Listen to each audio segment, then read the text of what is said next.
drove back to my old apartment so I could chit chat with you guys. The reason I came to this apartment complex to talk to you guys is because to this day, this is where I feel like I can be my strongest self and talk about hard things, because I went through a lot of hard things at this apartment, and because it kind of has to do with what this video is about. And I honestly feel like I'll be able to articulate everything I want to say as best as I can in a place where I'm my most comfortable, and that's in the car at my old apartment complex. The last time I did this, I was touching on me and Nate going through a breakup, and now I'm going to talk about real problems that have been going on in my everyday life that I've hid from the internet. And the only reason I've hid these things is because you're always told what you put online you can't take away, and the things that you should never talk about online are religion, politics, and money. I'm gonna find a better spot. The lighting's really weird. Someone's in my apartment. There's blinds. Having an ego is exhausting.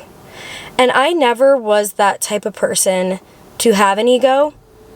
But I think that the reason I haven't talked about some stuff online is because of ego. And if you guys don't know what ego is this voice in your head that is like rooted in fear. Your ego is trying to protect you, and it uses fear to try to protect you. And the opposite of ego is love. I feel like I've been moving from a place of fear and ego, not love. And I feel like by filming this video and by opening up about some things that I have shame associated with, I think that's love. I think that's the opposite of ego. That's the opposite of fear.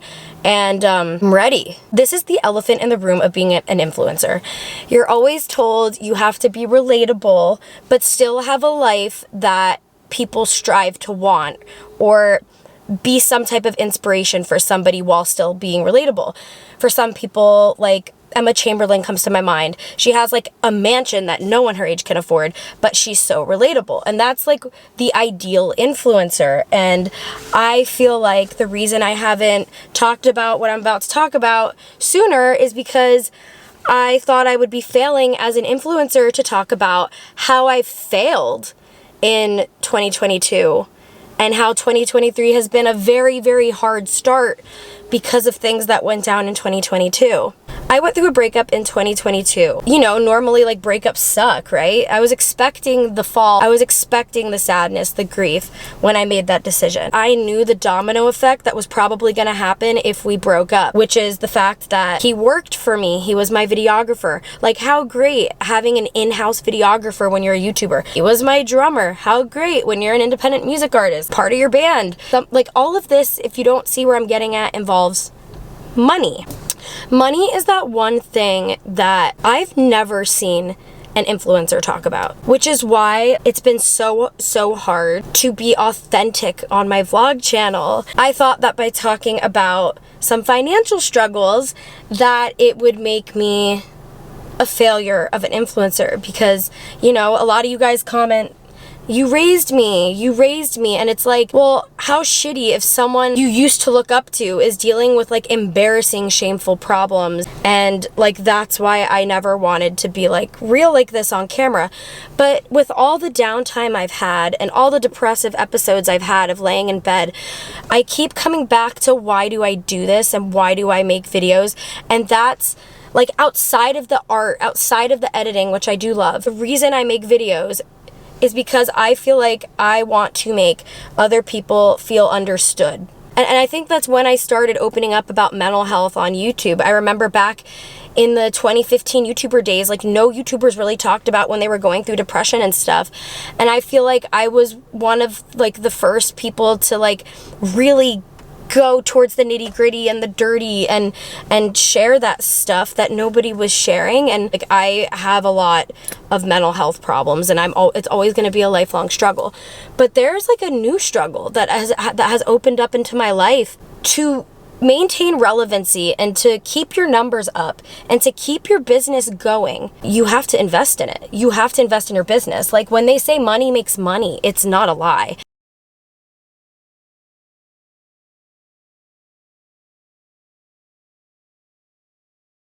I consider YouTube my business. It's a business I share with my sister, and this is a business I have on my own. We have had a staff. We have a smaller staff now, but we have a business. And all the years we've had all those views, We used to literally upload and get 2 to 5 million views a video back in 2019. Granted, we had to split everything in half because we're sharing a channel, but like all those years, like you think we're pocketing it. We kind of weren't, because again, to keep a business going, you gotta like hand out tasks and have help, especially as it gets bigger and as the responsibilities and the tasks get bigger. We were saving, don't get me wrong, and like we were living without even having to worry about budgeting, which is like the biggest blessing now that I have to budget. But like I turned 19 and I had a business manager. I never have paid a bill in my life. I've never had to do that. The second I dropped out of college with Gabby is the second our YouTube career took off. And it's the second we started making a ton of money. But that's also the second that like my growth kind of stopped, because my parents saw that we needed help and that it was moving too fast, and they're dentists, they're busy. So we got a business manager, and the business manager helped run the business and pay the bills and pay our rent and pay our staff and pay our insurance. Like me and Gabby, like I almost understand why, this is just a side note, but like when you watch celebrities act like they're like 20, but they're really 30, it's probably because they are mentally 20. When things grow fast and get out of hand really fast, you need help. And then when you start asking for help, you start relying on people for help. And then all of a sudden, you don't know anything anymore. I don't know how old my friends and family were when they started paying their own bills, but all I know is like there was a point in my life where I realized, oh, I should know that. I should definitely know that. But I didn't. And I started developing financial anxiety, which I still have, because I started realizing if I didn't have these people or this business manager or my boyfriend, Nate was helping me at the time, like figure it out, like teach me how to do it, because nobody ever taught me. I had this like fear, like if I didn't have all these people, like I couldn't survive. And that was terrifying, like literally terrifying. And you know, I would feel that way, and sometimes I would get in these empowering moments and I would look at all my finances, and then I would see the reality of it, and it wouldn't be what I thought it should be. I would get anxious and just shut it all down and close it all and like exit it out on my computer and get back into creative, childlike Niki mode where I could just make content. Like, you know, ignorance is bliss. And I felt like when I saw the real problems that were going on, it would almost like make me freeze and get almost depressed and not know how to move. And I didn't know at the time financial anxiety was a thing, but it makes sense, right? Like I never had to worry about it. I always had someone else running it. I always trusted somebody else running it. Sometimes when things would get tight, I would look at everything and it would be like a shock to me, and it would come out of nowhere, and cards would randomly decline, and I didn't understand it all, and I would just ignore it and go back to living in my little fantasy world to make sure I could keep my business going. Whenever I channel my right side of my brain, my creative side of my brain, and I don't look at adult problems or the real problems happening, I'm making that problem worse, but I'm also getting the views and everything back up because I'm not worrying about real life problems. So I don't have to worry. So I can just have fun and be creative. And when I'm having fun and being creative, it works in my benefit. I was in that really bad cycle, but when I moved into this house, I had to snap out of that cycle. Getting a mortgage, it's a real life thing. You're literally going to the bank and showing your income so that way you can get a loan from the bank so you can pay your monthly living expenses. Paying your mortgage, you're paying people back for the loan they gave you to get the house. When I was building the house with Nate, I thought that we were gonna split it a little bit, like even if it was like a 30-70 split, which we were talking about, it still would have been some type of help. And also when applying for the mortgage, if you're applying for a mortgage with two separate incomes, you will get a better mortgage because the bank will trust you more. Like if one person doesn't have a job all of a sudden, then the other person can at least pay the mortgage.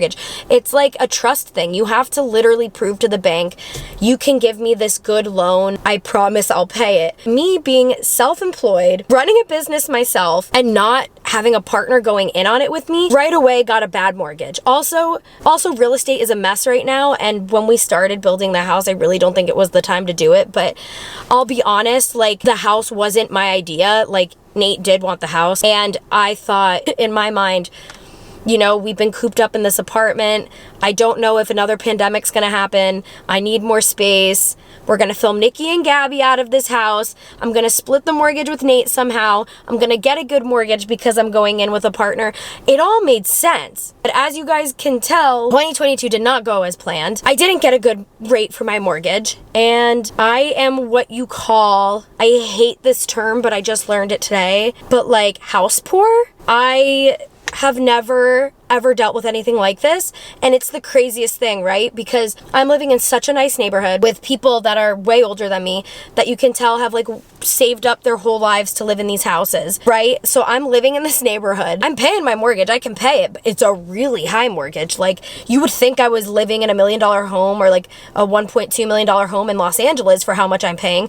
I'm literally living in the suburbs of Pennsylvania, but my mortgage is so bad. I'm paying a commercial price as if this is my office, but it's my house. Being self-employed is like complicated when getting a mortgage, and doing it alone is even harder. So I'm paying out like an arm and a leg. My income hasn't changed that much. Yeah, granted, we haven't been posting on Niki and Gabby as much. The reason why I felt comfortable getting a house in 2021 was because I was making so much money on my own. I honestly could afford living in this house without even posting on Niki and Gabby, and that's what made me feel okay with doing it. I thought, you know, like, I'm so ambitious, and when I heard how high the mortgage was gonna be, I had a chance to like walk away and lose some of my down payment, or I had a choice to follow through with it and just raise my income or hustle and pump it out. I'm putting a lot of money also into my like independent artist career. Like, I'm a music artist, and like, if someone was to ask me, what do you want, Niki? What do you want? I would say I want a vlog, I want to film with my sister, but most importantly, I want to be a touring artist. I don't need to be like the craziest, biggest artist in the world, but I want to perform. What I'm dealing with now is like,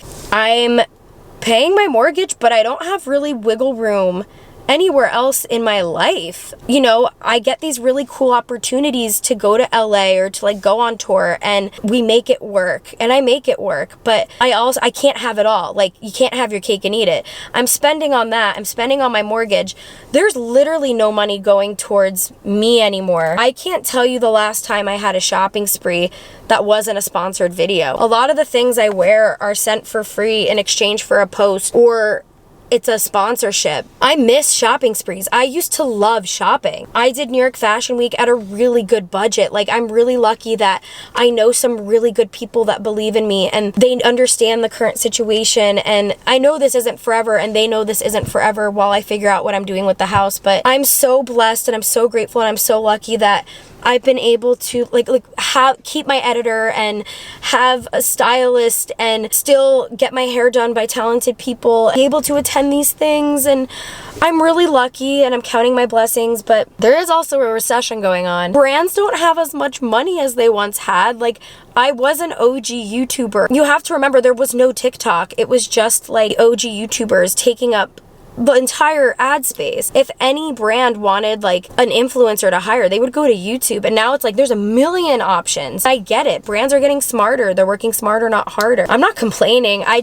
think that this experience has humbled me so hard. I never had to worry about finances, and this year, at 27 years old, I am learning so much, and I believe everything happens for a reason. I almost feel like I look at my old self, and I'm just like, I was oblivious to what other people were actually dealing with while I was like making insane money from posting a comedy skit with my sister. The podcast, we did stop. I talked about it in my last vlog. If you want to know why, go watch my last vlog. But another huge reason it wasn't making sense was because I'm not in a place where I can just like give a room in my house for free to like a podcast, which I wasn't like making that much money from. And I need to like either rent out this entire house to a family and be a landlord, or I need to refinance the house, or I sell it. And I've learned a real hard real estate lesson. You won't make anything extra, and I may not make what I put down on the house. I may actually take a little bit of a hit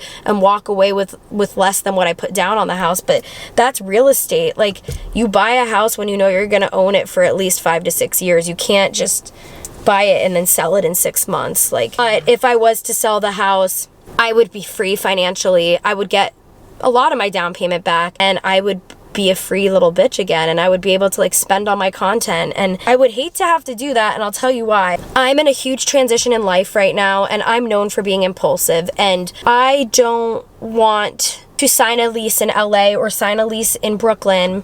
I've been thinking about moving to New York or LA.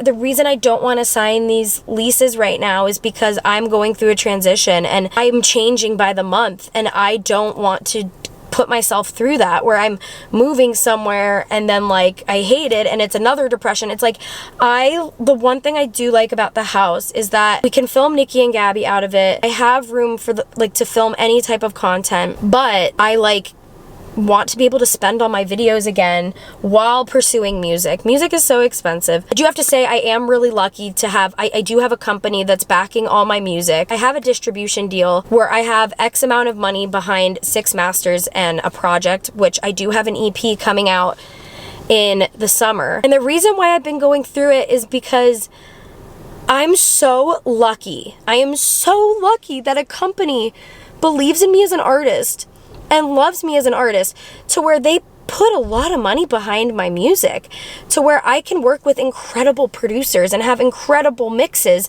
And like, this is everything I've ever wanted. But I do have to open up and say that I feel like all of this financial strain is taking a toll on me, and I'm so scared. I'm so scared of letting that get the best of me during a time where I actually have people helping me behind my music. And I don't want to get lost in all this sauce with the house to where I'm neglecting this project I'm so excited to put out. So, you know, you can't figure things out overnight. I met with my realtor today, which is why I'm filming this video, and it's why I have my makeup done. I've been going through it, guys. I've been having a depressive episode. I've been watching Victorious nonstop, pretending I'm a kid in my bed, like sleeping through my problems and like eating cheesecake. I'm not kidding, that's been my life. I also did get off my ADHD medicine, and I think I may need to at least get on a little bit of it to help get me through this process. I'm definitely oversharing, but whatever, I've overshared at this point. You know, I'm grieving a breakup, and I'm dealing with problems I've never had to deal with, and I feel like my life is kind of crumbling, and the rug is being ripped out from under me, and I've definitely I need to take it one day at a time. And my therapist is amazing, and I have the greatest support system in my life. I have the best friends, work with the best people, and I just need to focus on that. Everything works out. I have to channel my logic, and I gotta move from a logical place, and I need to make very adult decisions. Something I've learned through this process is that as humans, we see other people have all these things, right? And we think, oh, well, they have that? That must be so nice. I want that. And I actually don't think sometimes we really want those things. A lot of people are probably gonna be like, well, why did you close on the house? And I really thought I wanted a house. But it hasn't been until living in a house where I'm realizing I'm watching a lot of YouTube videos about apartments because I miss living in an apartment. And I'm watching people like downsize and live in small apartments in New York City and like how happy they are. And I'm only living on my first floor. I only use my bedroom, my kitchen, my office, my living room. I treat it like an apartment, and the upstairs is not even used. I have this beautiful film closet, walk-in closet upstairs. I don't use it. But right now I'm really looking at the possibility of downsizing and simplifying my life. I want to focus on music and my YouTube channels and being creative again. I think it's been really hard being creative without being able to spend on my videos like I used to. I miss doing shopping hauls. I miss doing small business hauls. I miss going on trips. I wish I could just drop money and go to like Florida with Gabby for some content and do reality shows again, but we gotta prioritize what's going out, and I gotta just work with what I have. And I feel like, oh my god, I feel like you guys are gonna finally get me now. I feel like this has been the elephant in the room. You can get the mortgage to the house. You can get the house, you can move into the house, but you have to see if like you can afford that along with everything else that is important to you. Something that I've learned is really, really important to me is music and travel and touring. I'm a homebody, don't get me wrong. My home is so important to me. It's my temple, it's my sanctuary. But I feel like I can truly be happy as long as the vibes are right. I could be happy in a one-story home, literally hardly own designer, anything. I don't need a mansion. I know I'm 27. I think a part of me got a little bit in my head thinking, you know, all the girls that I started YouTube with, like all the YouTubers that were doing YouTube when I was doing YouTube, they're all in like beautiful, expensive homes in LA. And I thought, okay, well, I've been doing YouTube 10 years. It's time I own a house and I have something to show for my career. But it's like, who do I have to show for what?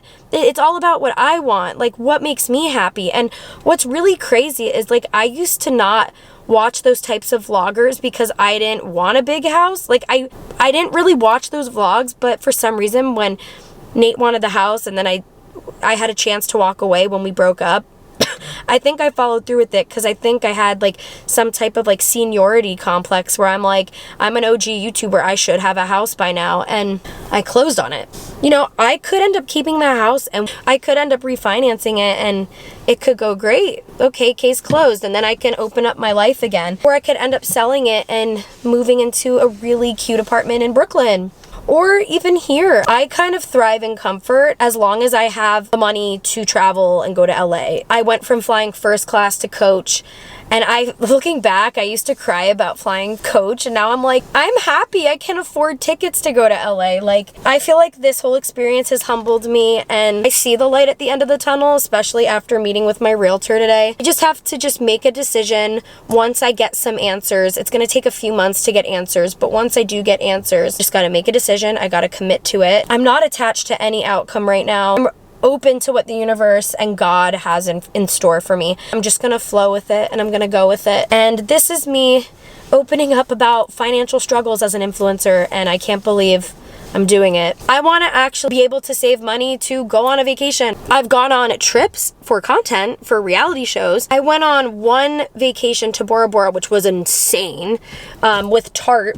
Back in 2018. Again, I was vlogging it, but still, I've never gone on a vacation where I just paid and went with a significant other or a friend and just got drunk on a beach and didn't feel the pressure to like film or post it. There's so many different forms of self-care. Getting in control of your finances is self-care. Prioritizing like time off and vacations is self-care, and you need money to do that, and you need to be organized to do that. Going after your purpose is self-care. Like music does not make money right away. It takes a really long time to get up and going. The only time I've ever seen like big checks is from merch and ticket sales. Like that's where you make money as an artist. So I've really learned so much just from being an independent artist, getting signed and getting a house and working with a network on a podcast and then severing that agreement. I've been through it. It's been a lot, but this is where I'm at. I'm human. I'm literally human. And if this video can inform you guys, really think about who you really are, what you really want out of life. I really feel like I made decisions from a lot of other weird spots. I don't think I made decisions coming from like who I really am. I think I'm learning like so much. I'm learning so much. If this can help you guys, if it can make you guys feel more understood and not alone in some situations like finances, I hope this can make you feel better. Because I know if an influencer I watch, if they uploaded something like this, it would make me feel so much better. But again, I feel like there's this stigma that influencers are just like so, like everything's so easy, like they can get this for free and that for free. And you know what? I will say there are so many perks with being an influencer that I have been able to utilize, which I acknowledge the normal like person with a 9-to-5 job can't utilize. And that makes me like realize just so much, like how much I've been blessed. Even through this hard time, I've been blessed. And I'm just realizing, I feel like Kylie Jenner, I'm realizing a lot of things. And going through all this, I've had to like really become like an adult. And I've really had to eat some humble pie. And I feel like I'm just constantly being judged by everybody watching me. I have like a failed relationship and financial struggles. My music career is something I love, but like I'm not essentially top charting. It's like really, you know, a lot of people I think have been looking at me lately like worried for me, or like, are you good? Are you okay? And it's been hard. I feel confident going into this summer. It's been hard since moving into the house, but I do see the light at the end of the tunnel, because I know there's going to be a decision that's going to be made in the next few months. No matter which decision I end up making, I know it's going to be better than what I'm currently dealing with. So I feel good. I really do. Thanks for hearing me out. Thanks for listening. As embarrassing as this is, and as much shame as I have with it. I'm making it harder for myself, trying to upkeep a lie. I just want to be real so that way my content can be real. I'll keep you guys in the loop regarding all of the situations, but I do have another single coming out at the top of April, which I'm currently working on, and I do have a show that I'm going to be announcing. I'm going to be in Santa Monica, LA at the end of March. If any of that interests you, keep following me on everything. You'll get all the details. And I'm just getting over being sick. This is my time to go take my meds and chill out for the night, but I'm gonna upload this, edit this, maybe post this. I love you guys so much. I'm gonna head back to my house. Bye, apartment. I don't know who lives in there, but I miss you. Subscribe, turn on notifications, and I'll see you guys in my next video. I love you guys so much. Bye. I'm stuck in between love and misery. You can't clean up